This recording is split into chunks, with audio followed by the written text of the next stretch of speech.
ప్రజలకు. ఇది మెట్పల్లి మండలం మేడిపల్లి దగ్గర గల కుందెళ్ళ గుట్ట పేరు. మొత్తం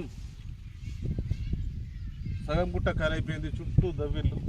దీనికి ఎలాంటి మైనింగ్ పర్మిషన్ లేదు. కేవలం కొందరు మురం గుత్తాదారులు కలిసి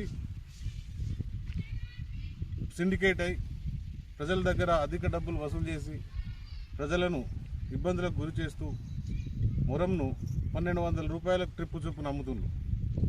నిజంగానే బతకాలంటే రైతులు అంటే వ్యవసాయ ట్రాక్టర్లు ఉన్న వాళ్ళు తెచ్చుకొని బతికిన సందర్భాలు కూడా లేవు. దీంట్లో దళారీలు ఏకమై సిండికేట్ అయి మన ప్రజల సహజ వనరుల్ని నాశనం చేస్తున్నారు.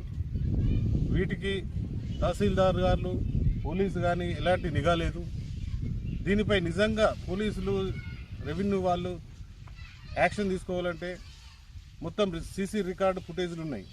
గుట్ట దవ్విన నుంచి మొత్తం రికార్డులు పరిశీలిస్తే ఎంతమంది నడిపించిండ్రు, ఏం జరిగింది అనేది కనిపిస్తుంది. వాళ్ళందరి మీద కేసులు చేయొచ్చు. ఇంత దవ్విన పైసలు మొత్తం వసూలు చేయాలా, లేకుంటే ఈ ఎవరైతే సహకరిస్తున్నారో ఆ రికార్డుల ప్రకారం చూసి వాళ్ళ మీద యాక్షన్ తీసుకోవాలా. వాళ్ళ మీద ప్రభుత్వ అధికారుల మీద కూడా కేసులు చేయాలా. కలెక్టర్ గారికి విన్నవించుకుంటున్నా.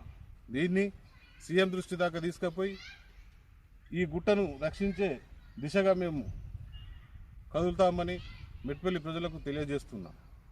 ఇంత ఓపెన్గా బాహాటంగా ఇక్కడ మిషన్లు, చెట్లు ఇప్పుడే పడిపోయినాయి. చుట్టూ తిరిగి చూస్తే దొంగతనాల కళ్ళు మూసుకొని కొండవేయడం ఏం లేదు. ఇది పబ్లిక్లా రోడ్ల మీద నడిచే దందా. ఇంత జరిగినా కానీ దొంగతనం నడుతుంది. ఒక 100 రూపాయలు ఎవడైనా దొంగతనం చేస్తే దిక్కులేనోడు వాడిని జైళ్ళలో వేస్తారు, కొడతారు, తిడతారు. దానికి జడ్జిమెంటు, కోర్టులు ఎన్నో నడుస్తున్నాయి. మరి ఇంత దొంగతనం చేస్తున్నా దీన్ని పట్టించుకునే నాదుడేవాడు? ఎందుకు ఈ వ్యవస్థ? గవర్నమెంట్లు ఎందుకు? ప్రభుత్వ అధికారులు ఎందుకు? ఎవరు నడిపిస్తుండ్రు దీన్ని? ఎవరికి పోతున్నాయి డబ్బులు? ఇందుకేనా ఎమ్మెల్యేలు గెలవడం, ప్రభుత్వాలు రావడం, ప్రజల్ని ముంచడం అంటే ఇది కాదా?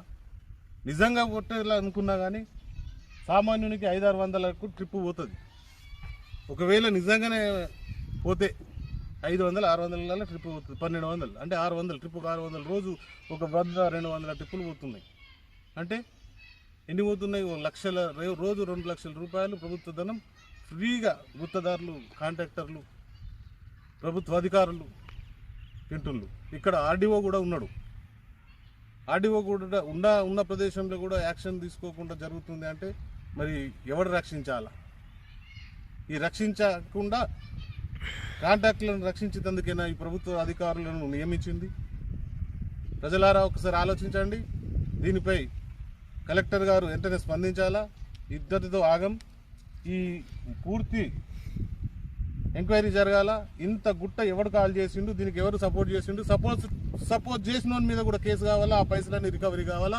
అంతవరకు ఊకుండేది లేదు. తెలంగాణ రాజ్యాధికార పార్టీ ఊకుండేది లేదు. ఎంత జరిగిందో ఇదంతా, ఎన్ని క్యూబిక్ మీటర్లు పోయిందో, ఎన్ని ట్రాక్టర్లు పోయినాయో, ఎన్ని మిషన్లు పోయినాయో, ఎన్ని లారీలు పోయిందో అంత తీసి దీనికి కారకులు ఎవరు? కాంట్రాక్టర్లు ఎవరు? గుత్తేదారులు ఎవరు? సిండికేట్ ఎవరు? దానికి సహకరించిన ప్రభుత్వాధికారులు ఎవరు? వీళ్ళందరి మీద కేసులు కావాలా. ఇది అయ్యేదాకా నేను ఊరుకుండానని తెలియజేస్తున్నాను. Thank you. పెళ్ళికి అందుబాటులో ఉన్న మేడిపల్లి గ్రామము, ఆ గ్రామంలో ఒక ఇది రెవెన్యూ ఫారెస్టా తెలియదు. కాకపోతే ఈ గుట్టను మాత్రం మొత్తం ఖాళీ చేసారు. ట్రిప్పుల ప్రకారంగా అమ్ముకోవడం జరుగుతుంది. దీని మీద ఇంతకు ముందు కూడా చర్య తీసుకోవాలని చెప్పి కొంతమంది మాట్లాడడం కూడా జరిగింది. అయినా దీని మీద ఎవరు స్పందించలేదు. దీని మీద స్పందించి ఈ మైనింగ్ ఆపి ఓన్లీ ఒకవేళ అవసరం అనుకుంటే ఈ విలేజ్కి సంబంధించిన ప్రాంతం కాబట్టి ఒకవేళ విలేజ్ వాళ్ళకి అవసరం పడితే విలేజ్ వాళ్ళు పర్మిషన్ తీసుకునే అవకాశం ఉంటుంది. కానీ ఇది ఎక్కడి నుంచో జేసీపీలో పెట్టి ఆల్రెడీ ఇది కూడా డేలా కాదు, మళ్ళీ ఒకవేళ పర్మిషన్ ఉంటే డేలానే నడిపించుకోవచ్చు. కానీ నైటు నడుపుతారు, డేలా బంద్ ఉంటుంది.